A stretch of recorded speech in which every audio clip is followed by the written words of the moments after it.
al-Bukhari 561. Narrated Salama. We used to pray the Maghrib prayer with the Prophet, when the sun disappeared from the horizon. Sahih al-Bukhari 562. Narrated Ibn Abbas.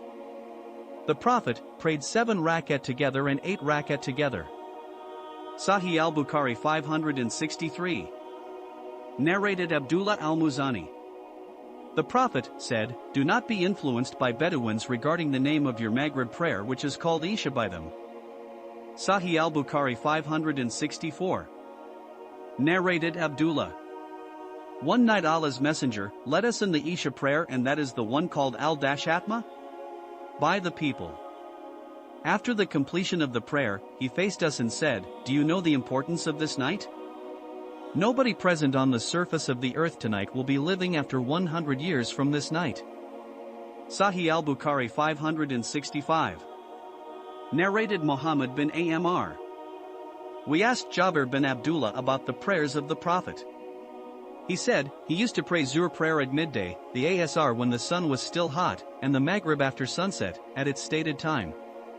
The Isha was offered early if the people gathered, and used to be delayed if their number was less, and the morning prayer was offered when it was still dark. Sahih al-Bukhari 566. Narrated ISHA. Allah's Messenger once delayed the Isha prayer, and that was during the days when Islam still had not spread.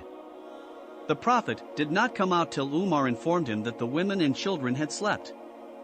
Then he came out and said to the people of the mosque, "None amongst the dwellers of the earth has been waiting for it, Isha prayer, except you." Sahih al-Bukhari 567.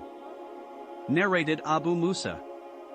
My companions, who came with me in the boat, and I landed at a place called Baki Badhan. The Prophet was in Medina at that time. One of us used to go to the Prophet by turns every night at the time of the Isha prayer. Once I along with my companions went to the Prophet, and he was busy in some of his affairs, so the Isha prayer was delayed to the middle of the night. He then came out and led the people in prayer. After finishing from the prayer, he addressed the people present there, saying, "Be patient. Don't go away. Have the glad tiding.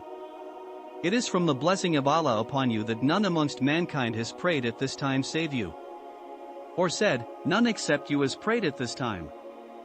Abu Musa added, "So we returned happily after what we heard from Allah's Messenger." Sahih al-Bukhari 568. Narrated Abu Barza. Allah's Messenger disliked to sleep before the Isha prayer and to talk after it. Sahih al-Bukhari 569. Narrated Ibn Shihab from Urwa. Aisha said, once Allah's Messenger delayed the Isha prayer till Umar reminded him by saying, "The prayer. The women and children have slept."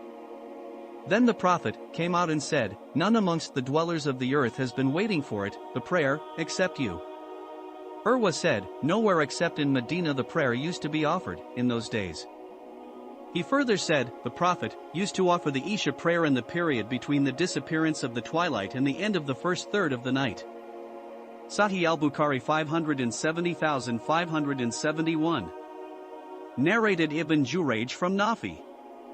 Abdullah bin Umar said, once Allah's Messenger was busy at the time of the Isha, so the prayer was delayed so much so that we slept and woke up and slept and woke up again. The Prophet came out and said, "None amongst the dwellers of the earth but you have been waiting for the prayer." Ibn Umar did not find any harm in praying it earlier or in delaying it unless he was afraid that sleep might overwhelm him and he might miss the prayer, and sometimes he used to sleep before the Isha prayer. Ibn Jurayj said, I said to Atta, I heard Ibn Abbas saying, once Allah's Messenger delayed the Isha prayer to such an extent that the people slept and got up and slept again and got up again. Then Umar bin al-Khattab stood up and reminded the Prophet of the prayer.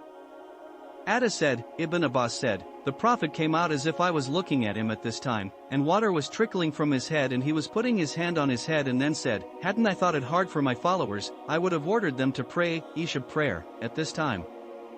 I asked Atta for further information, how the Prophet had kept his hand on his head as he was told by Ibn Abbas. Atta separated his fingers slightly and put their tips on the side of the head, brought the fingers downwards approximating them till the thumb touched the lobe of the ear at the side of the temple and the beard on the face. He neither slowed nor hurried in this action, but he acted like that.